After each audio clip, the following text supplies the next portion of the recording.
Le Conseil des ministres tenu ce jeudi a décidé de la dissolution du conseil municipal de Saponi qui connaît des difficultés de fonctionnement depuis quelques mois. Une délégation spéciale sera désignée pour assurer le reste du mandat municipal. À ce Conseil des ministres, l'exécutif a aussi annoncé la réalisation de la voie de contournement de Ouagadougou pour un montant de 181 milliards de francs CFA. À l'Assemblée nationale, les députés ont adopté le projet de loi sur la programmation militaire et le plan stratégique pour la réforme des forces armées nationales. Plus de 725 milliards de francs CFA seront investis pour une armée républicaine apolitique et au service de la nation burkinabé. À l'étranger, quelques jours à peine après l'annonce de sa candidature à un 4e mandat présidentiel, Vladimir Poutine a animé sa traditionnelle conférence de presse marathon de fin d'année. Faisant face à plus de 1600 journalistes, le locataire du Kremlin a englobé aussi bien des questions nationales que la politique étrangère de la Russie. Mesdames, Messieurs, bonsoir. Pour ouvrir ce journal, nous mettons le cap sur Paris pour parler du financement de la force conjointe du G5 Sahel. 250 millions d'euros sont nécessaires pour le financement de cette force militaire. Le président français et ses pairs du G5 Sahel font le plaidoyer auprès de leurs partenaires pour obtenir ce financement. Les premières annonces de contribution sont faites par l'Arabie Saoudite qui promet 100 millions d'euros et les Émirats arabes qui s'engagent à apporter 30 millions d'euros. Yacouba Gamene, Jérémy Sié Koulibaly. Le président Roch Kaboré accueilli par son homologue Emmanuel Macron. Il est le premier chef d'État des pays du G5 Sahel à marcher sur les terres du château de la Selle Saint-Cloud, en banlieue parisienne, devenu le temps d'une demi-journée, le centre névralgique de la réflexion sur les voies et moyens d'endiguer le terrorisme dans la bande sahélo-saharienne. Aujourd'hui, nous avons pu nous mettre d'accord sur plusieurs points. D'abord, une organisation opérationnelle effective avec le secrétariat exécutif du G5 Sahel pour point d'entrée et un commandement unique. Les 5 États du G5 sont convenus de renforcer leurs efforts en priorité sur la zone centre, avec un effort accru qui sera tant quantitatif que qualitatif, illustrant le degré de mobilisation indispensable. Et cet effort consistera en une augmentation des effectifs engagés, un renforcement des postes de commandement, une planification accélérée des opérations avec des objectifs premier semestre 2018. Cet effort accru ne se substitue pas au travail de la MINUSMA, mais nous avons également souhaité ouvrir un travail pour réorienter dans le cadre justement onusien une plus grande implication de tous pour soutenir les forces G5 Sahel. Et nous continuerons à plaider pour que ce soit dans le cadre du chapitre 7, que ces opérations puissent s'inscrire dans la durée, en réorientant une partie d'ailleurs du financement que nous avons mis sur la MINUSMA sur le G5 Sahel. Des chefs d'État et de gouvernement, ainsi que les organisations internationales, sont au rendez-vous de cette réunion, dont l'ambition est de renforcer la participation internationale à la force conjointe du G5 Sahel. Ça a été une réunion très importante, une réunion, j'allais dire même stratégique pour la suite de l'opérationnalisation de la force conjointe du G5 Sahel, puisqu'il y a eu des éléments de commandement qui ont été évoqués, donc des opérations à la fois tactiques et des stratégies, mais aussi des éléments opérationnels. Il y a eu aussi des aspects de structuration juridique de la force conjointe. La réussite du G5 Sahel est aussi tributaire des engagements financiers de la communauté internationale. À la Selle Saint-Cloud, l'Arabie Saoudite confirme la mise à disposition de 100 millions de dollars US pour cette lutte anti-djihadiste. La mobilisation internationale est là et il faut pouvoir concrétiser tout ça au mois de février à travers la réunion qui va se tenir à Bruxelles pour que les engagements soient tenus et que tout de suite aussi, l'une des questions importantes qui a été soulevée, c'est-à-dire comment est-ce que l'argent qui rentre soit disponible tout de suite et puisse permettre aussi à la force conjointe de s'équiper immédiatement. Rendez-vous est donc pris en février 2018 à Bruxelles pour s'accorder sur cette question cruciale du financement du G5 Sahel et donner le coup d'accélérateur souhaité par le président français Emmanuel Macron. Le président du Faso étant absent, c'est le Premier ministre qui a présidé le Conseil des ministres de ce 14 décembre. L'exécutif a décidé de la dissolution du Conseil municipal de Saponi qui connaît des crises depuis quelques mois. Le Conseil annonce également la réalisation de la route de contournement de la ville de Ouagadougou. C'est un projet d'un montant de 181 milliards de francs CFA qui sera exécuté en mode partenariat public-privé. Konsoun Koulibaly et Draman Guéné. Dysfonctionnement, violence et incendie de la mairie, la commune de Saponi retombe dans le régime de la délégation spéciale. Le Conseil des ministres de ce 14 décembre a pris un décret de dissolution du conseil municipal qui peine à fonctionner. Ce conseil municipal a été installé le 22 mai 2016 avec les premières élections. Et malheureusement, compte tenu des difficultés de fonctionnement que cela a pu engendrer, ou bien qu'on a pu observer, il a été dissous. Et nous sommes passés donc à des élections en mai 2017 qui a produit un nouveau conseil municipal. Et malheureusement, ce nouveau conseil municipal a également eu des problèmes de dysfonctionnement. Et on a tenté par tous les moyens pour assurer une cohésion sociale, nous n'avons pas réussi. Donc le gouvernement a dit qu'à ce moment, on ne peut pas continuer. C'est pourquoi il a prononcé la dissolution du conseil municipal. Bientôt, la réalisation de la route de contournement de Ouagadougou. C'est un projet de 181 milliards de francs CFA qui sera exécuté en mode PPP sur une durée de 4 ans. Il va porter sur près de 125 km avec 7 grands ronds-points, 7 grands giratoires, puisque c'est une route qui va traverser les 7 routes nationales qui sont autour de Ouagadougou. L'emprise totale de cette route va porter sur 100 mètres avec 2 fois 2 voies, avec un terre-plein central de près de 10 mètres, une piste cyclable de part et d'autre de 3,5 mètres. Le Conseil des ministres a aussi approuvé la construction du barrage de Sanguin dans le Namantenga. L'appel d'offres international a même été concluante pour ce projet de plus de 14 milliards de francs CFA. Ce barrage donc sera installé dans la commune de Boulsa. Il va servir essentiellement à l'alimentation des centres à moins de 30 km de sa localisation. Il s'agit de Pouitenga, de Boulsa, de Koupela, de Zorgo. Mais il va également permettre l'aménagement d'à peu près 2000 hectares qui vont être destinés donc à la culture irriguée. À l'absence du président du Faso, c'est le Premier ministre qui a présidé ce Conseil des ministres.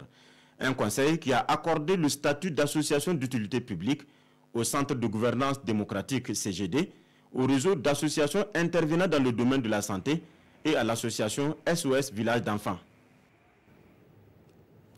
Autre point de l'actualité, et on évoque encore le 19e anniversaire de l'assassinat du journaliste Norbert Zongo. Pour marquer ce triste anniversaire, une journée de mémoire et d'hommage a été organisée hier à Kourgou, la ville d'origine de Norbert Zongo. Elle a été initiée par la Société des éditeurs de la presse privée en partenariat avec certaines organisations de la société civile. Paul David Bambara et Mariam Daou.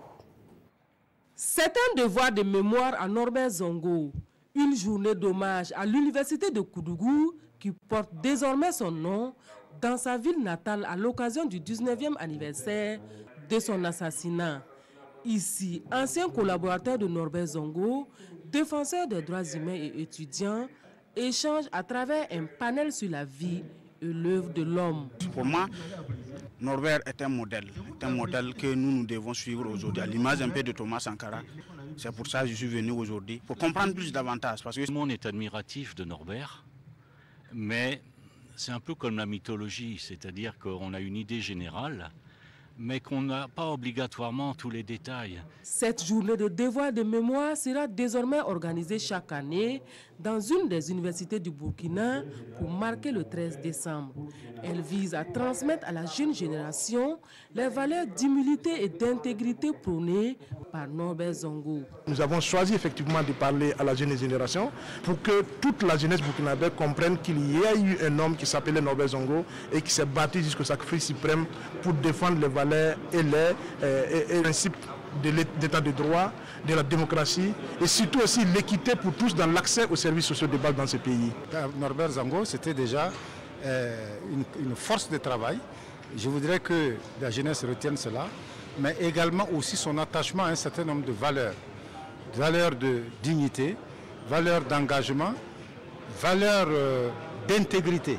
Un don de livres à l'université Norbert Zongo de Koudougou et une représentation théâtrale inspirée de son œuvre Roubenga sont aussi des activités qui ont marqué cette journée dédiée à ce journaliste d'investigation assassiné dont le peuple burkinabé attend toujours que justice soit faite. Retour à Ouagadougou pour les actualités à l'Assemblée nationale. Les députés ont adopté ce jeudi le projet de loi portant programmation militaire quinquennale. La loi votée est également relative au plan stratégique 2018-2022 pour la réforme des forces armées nationales. Elle permettra de rendre l'armée burkinabé plus moderne et plus opérationnelle à travers un investissement de plus de 725 milliards de francs CFA. Plus de précisions avec Olopoda. Peut-être que je n'ai pas fait la campagne avant, mais je voudrais solliciter votre magnanimité pour que nous puissions voter cette loi-là à l'unanimité, de façon à ce que ce soit un signal que nous lançons à nos forces armées. Message reçu 5 sur 5. À l'unanimité, les 82 votants du jour à l'Assemblée nationale donnent quitus au gouvernement pour la mise en œuvre du PSR, plan stratégique 2018-2022 pour la réforme des forces armées nationales. Ce plan stratégique s'étale sur 5 ans. Objectif, équiper les forces de défense et renforcer l'éthique, la déontologie et la bonne gouvernance militaire. L'armée revient de loin, l'armée a connu beaucoup de problèmes, donc ce projet de loi-là, cette loi qui a été adoptée, viendra renforcer le caractère républicain de l'armée, parce que nous voulons d'une armée républicaine. Nous sommes face à des menaces qui sont là, la menace terroriste, la menace du grand banditisme, du crime transfrontalier, et je pense que l'armée sera dotée, en tout cas, de moyens, d'équipements multiformes pour pouvoir efficacement se déployer sur le terrain.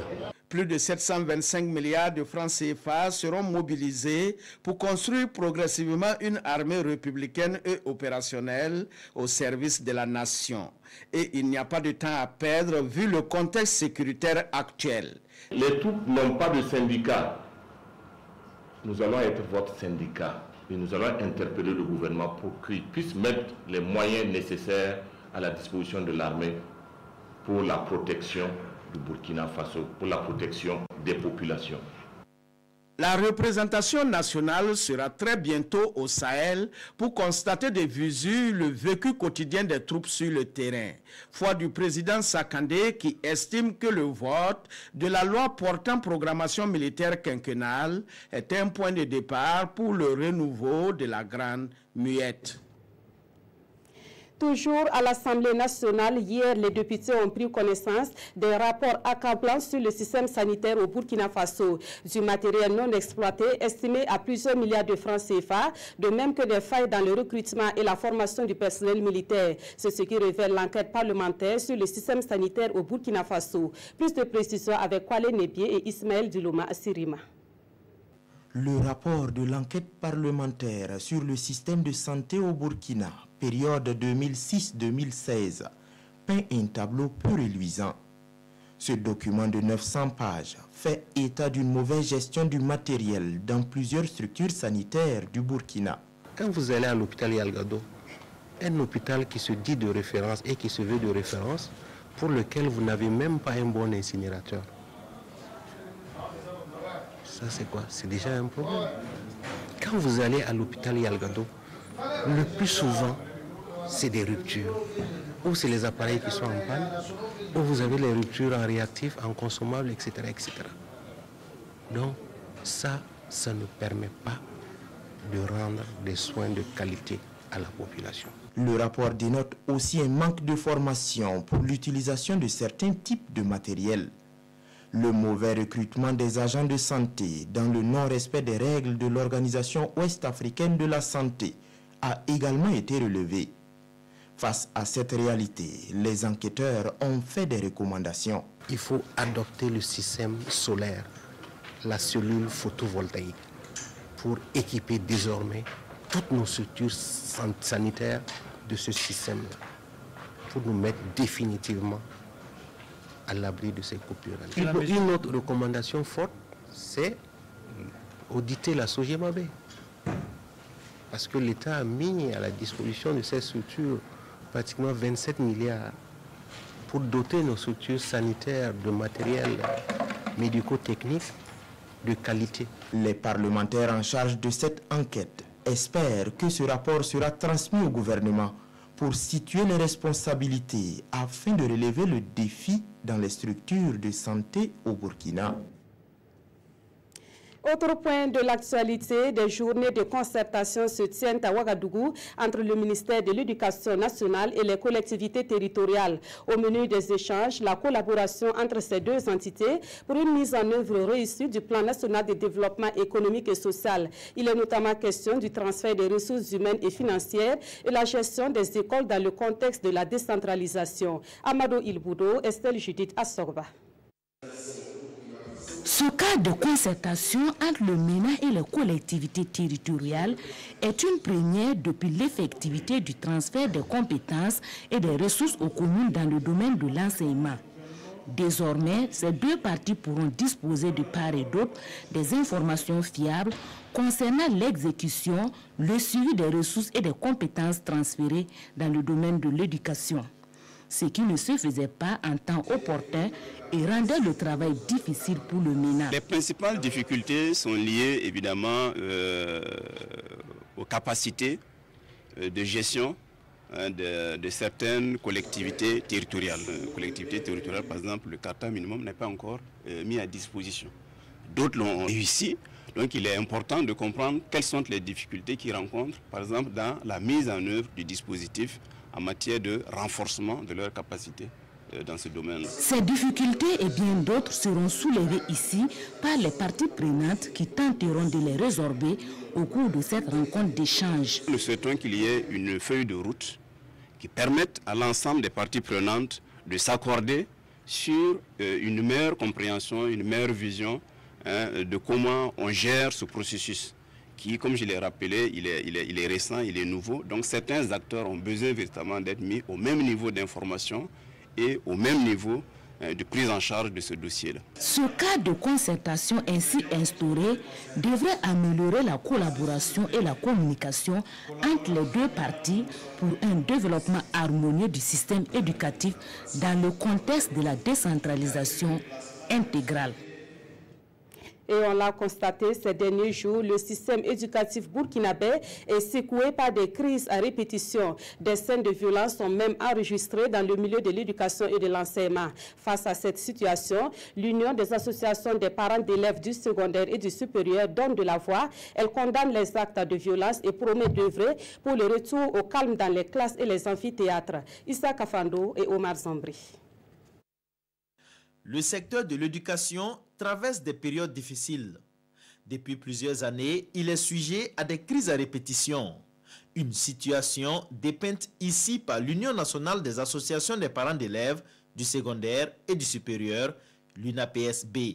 Le 27 octobre 2017, le président de l'association des parents d'élèves du collège Notre-Dame de Kolonaba a été victime d'une double fracture au niveau du membre inférieur gauche, après qu'il ait été bousculé par des groupuscules de jeunes activistes qui sillonnaient les établissements scolaires pour perturber les cours. Les 22, 23 et 24 novembre 2017 à Fadan Gourma, au complexe scolaire Labi Diero et au centre professionnel, des enseignants sont rentrés dans des salles de classe et ont violenté des élèves qui étaient en composition, allant jusqu'à déchirer les copies de devoirs.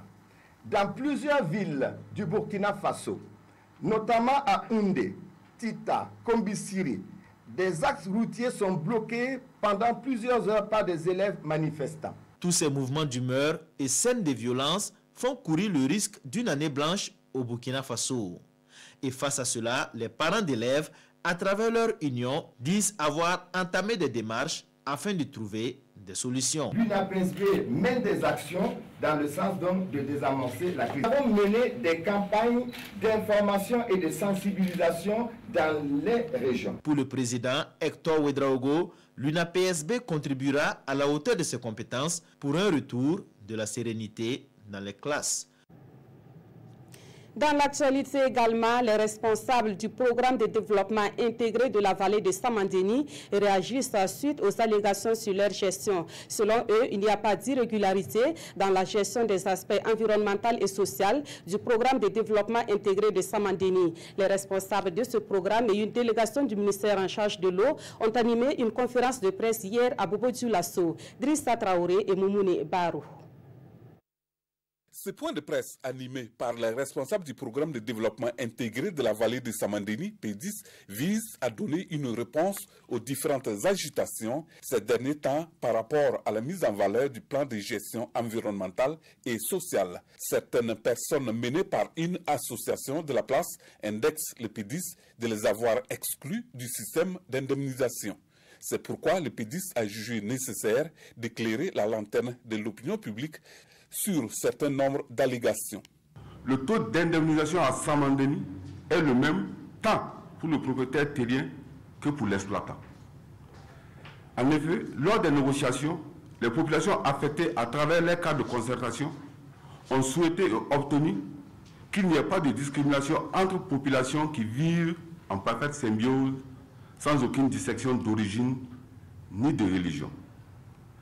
Il est donc curieux aujourd'hui que cette association dite Mandé, au lieu de se féliciter de cette équité dans le traitement, les vit plutôt comme un épouvantail.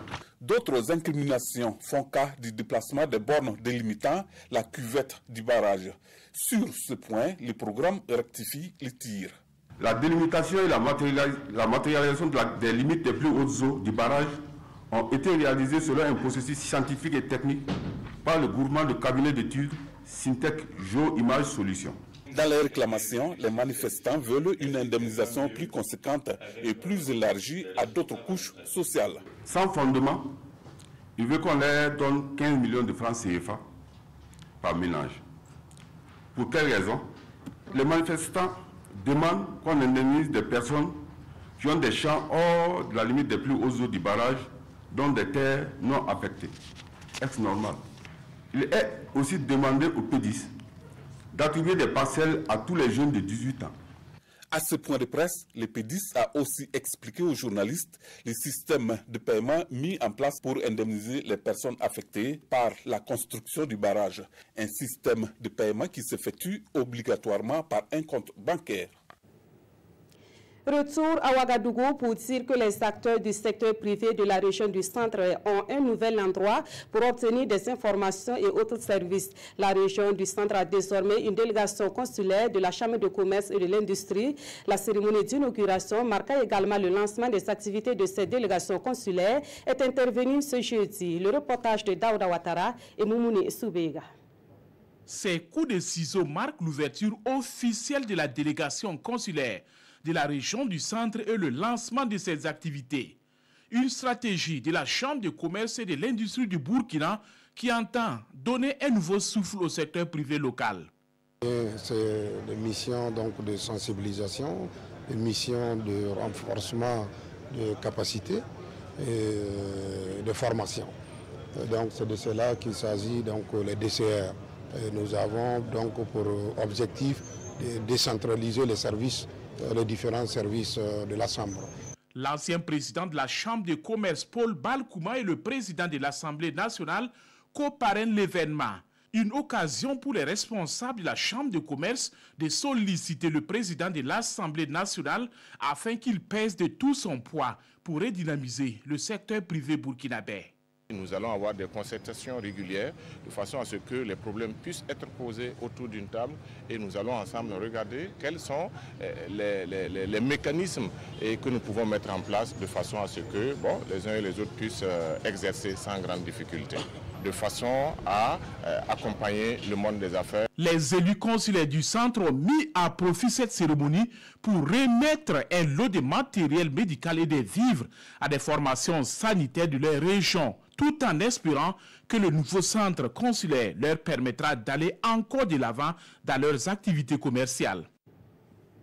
Nous mettons à présent le cap sur Kaya dans le centre-nord où les journées régionales de la formation professionnelle se tiennent depuis hier. Ces journées sont organisées pour la première fois dans le but de promouvoir la vision et les actions du gouvernement dans le domaine de la formation professionnelle. Des communications relatives seront données dans les 13 régions du Burkina Faso par des acteurs et des bénéficiaires de la formation professionnelle. Jean-Eudes Bayala et Kadi Sanogo. La coupure du ruban et la visite guidée des centres d'exposition par les autorités régionales du Centre-Nord marquent le top de départ du lancement des activités de la première édition des journées régionales de la formation professionnelle. La formation professionnelle est peu connue et ne touche qu'une proportion très insignifiante de la population. Et les chiffres l'indiquent. Sur 100 élèves qui terminent le primaire, seulement 5 vont à la formation professionnelle.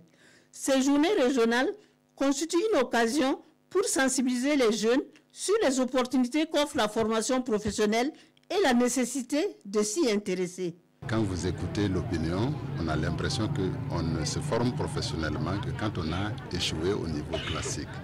Alors qu'en réalité, ça doit être perçu comme un choix. Voilà, le choix, n'est-ce pas, de faire un travail de ces 5 doigts, de ces 10 doigts. Et donc, pour moi, ces journées viennent effectivement renforcer la sensibilisation de la jeunesse. La formation professionnelle est considérée comme un puissant levier de lutte contre le chômage des jeunes. C'est une occasion pour les acteurs de faire des partages d'expériences, de sensibiliser la population pour qu'il y ait plus d'engouement vers la formation professionnelle, que nous trouvons actuellement un chemin, une voie plus accélérée vers l'auto-insertion des jeunes. Les journées régionales de la formation professionnelle se tiendront dans toutes les 13 régions du Burkina. Pour la phase pilote en 2017, elles auront lieu dans 2 régions.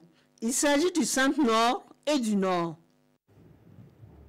Des jeunes, mais aussi des femmes bénéficient de microcrédits dans le cadre du projet Nertamba initié par le gouvernement burkinabé et le Fonds international pour le développement agricole. Les membres du comité de pilotage de ce projet étaient sur le terrain le mardi dernier. Objectif à constater les réalisations et l'impact du projet Nertamba sur les populations bénéficiaires. Le point de cette sortie avec Roger Bembamba et Maxime Zongo. Initiative du gouvernement burkinabé et du Fonds international pour le développement agricole FIDA, le projet Nertamba couvre les régions du Nord, du Centre-Nord et de l'Est. Ce mardi, les membres du comité de pilotage étaient donc sur le terrain pour constater les réalisations, mais aussi encourager les acteurs. Nous avons toujours besoin d'un œil extérieur. Et c'est cet œil extérieur-là pour lequel on a fait venir les membres du comité de pilotage qui donnent les directives et les orientations pour qu'ils puissent voir sur le terrain les réalisations concrètes auxquelles les populations sont en train de réaliser. À Bissiga, dans le Sarmatenga, c'est d'abord un micro-projet d'embouche ovine qui a été visité. Le promoteur, le groupement Nongtaba, qui a mis en place un élevage semi-moderne.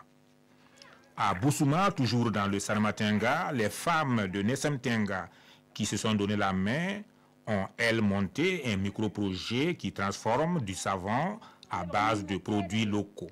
C'est vraiment une approche à la base, et une approche qui est suscitée par le promoteur lui-même. Sinon, vraiment une démarche qui est assez participative.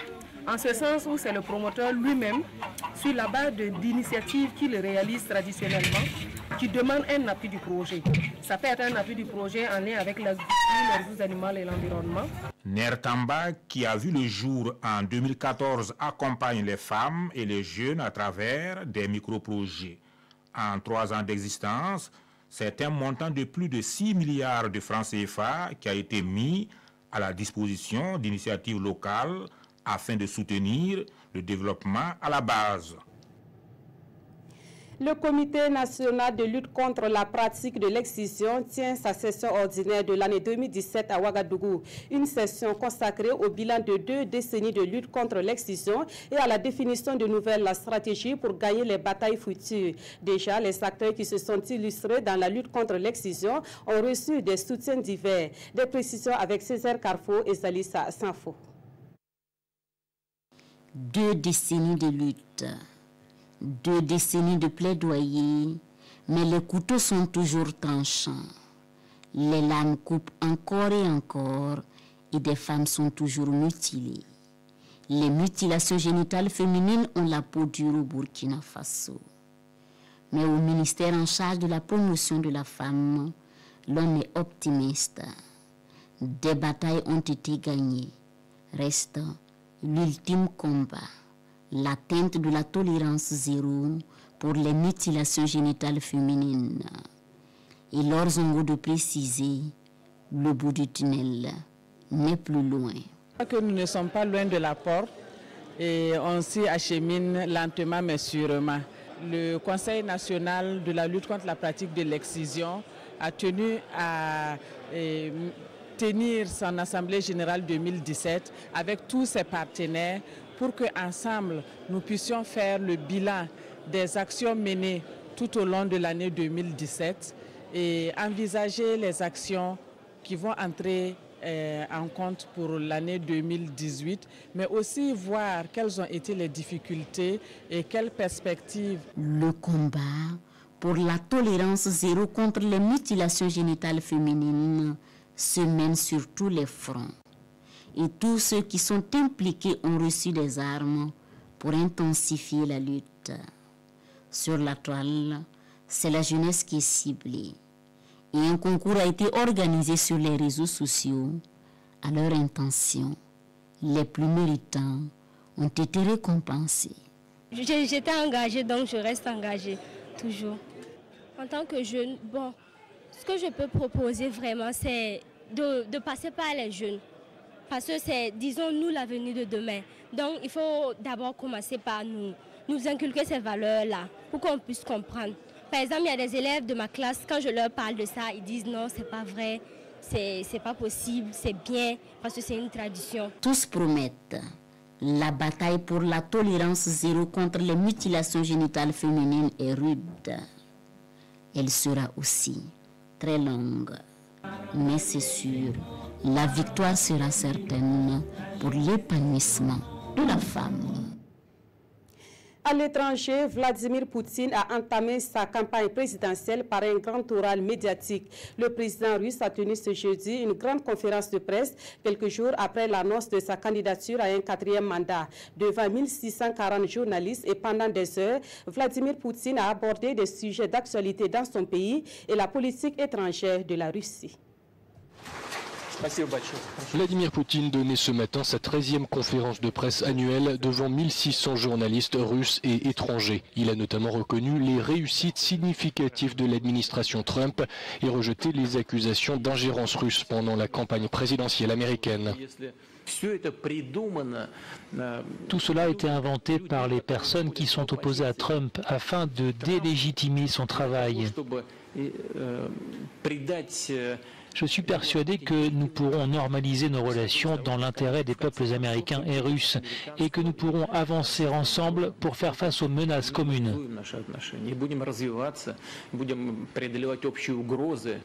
Le chef du Kremlin a mis en garde contre les massacres qui pourraient être perpétrés par les nationalistes ukrainiens et regretté la posture de Kiev vis-à-vis du conflit à l'est de l'Ukraine. C'est vrai, l'efficacité n'est pas du tout au rendez-vous et cela est dû en premier lieu, selon moi, à la position non constructive qui est celle des autorités de Kiev. Elles n'ont aucune intention de mettre en œuvre le protocole de Minsk, aucune intention non plus de favoriser un vrai processus politique qui pourra être finalisé par l'octroi d'un statut particulier dans le Donbass. Vladimir Poutine a annoncé qu'il se présenterait en candidat indépendant à la présidentielle de mars prochain. Sans détailler son programme, il a fixé 2 priorités, moderniser l'économie russe et rendre plus flexible le système politique. Le sommet de Paris sur le financement de la force conjointe du G5 Sahel est largement abordé par les quotidiens burkinabés de ce 14 décembre. Autre sujet évoqué par les journaux, la suite de la demande d'extradition de François Compaoré. La revue de presse est signée Aimé Solange Adjigima. François Compaoré et l'affaire Norbert Zongo. Entendu hier à Paris, François ne souhaite pas être extradé vers le Burkina après avoir déclaré qu'il jouissait de la double nationalité ivoirienne et burkinabé, indique l'observateur Palga. Par conséquent, écrit le quotidien, le dossier a été renvoyé au 7 mars 2018 pour être plaidé au fond soutien citoyen. La Chambre du contrôle de l'instruction rendra sa décision après cette audience, précise aujourd'hui au Faso. Et il n'est pas exclu, rassure le pays, qu'au terme de la procédure, il soit extradé au Burkina pour répondre des faits qui lui sont reprochés. Mais en attendant, met en garde le pays, ceux qui ont construit des duplex sur le cadavre de Norbert Zongo peuvent à présent avoir le sommeil trouble, car ils seront à jamais hantés par la peur d'être rattrapés par les fantômes des disparus. Autre actualité dans les journaux du jour, la réunion de soutien au G5 Sahel à Paris. Des financements majeurs annoncés, titre le journal de tous les Burkinabés. Ce journal rapporte que la promesse qu'avait faite le Royaume d'Arabie Saoudite de contribuer à hauteur de 100 millions de dollars a été actée à cette réunion, ainsi que la contribution des Émirats arabes unis à hauteur de 30 millions de dollars. Pour l'observateur Palga, à travers ses contributions, le Royaume d'Arabie Saoudite se rachète une bonne conscience, lui qui est suspecté de financer le djihadisme à travers des organisations dites caritatives. Mais pour aujourd'hui au Faso, c'est Arabie Saoudite versus Qatar via l'anti-djihadisme pour dire que c'est la guerre entre wahhabisme et frères musulmans qui se déportent au Sahel via les pétrodollars des monarchies arabes. Et puis, cette note triste dans ce journal, Urbain Nombré, journaliste à la retraite et ancien directeur de la radio rurale de 1992 à 1994, est décédé le mardi 12 décembre dernier à Ouagadougou à l'âge de 61 ans. Urbain Nombré fut également enseignant à l'Institut des sciences et techniques de l'information et de la communication. L'enterrement a eu lieu cet après-midi à son domicile assis au quartier Kolonaba de Ouagadougou. Paix à son âme et toutes nos condoléances à la famille éplorée. Et puis, avant de se séparer, sachez que ce soir, la RTB vous propose l'émission Santé Mag, dont le thème porte sur la planification familiale. Le rendez-vous, c'est pour tout à l'heure à partir de 21h, dans une animation de Maïmouna Dawo. Et c'est la fin de cette édition. Merci de l'avoir suivi et merci de votre fidélité à la RTB.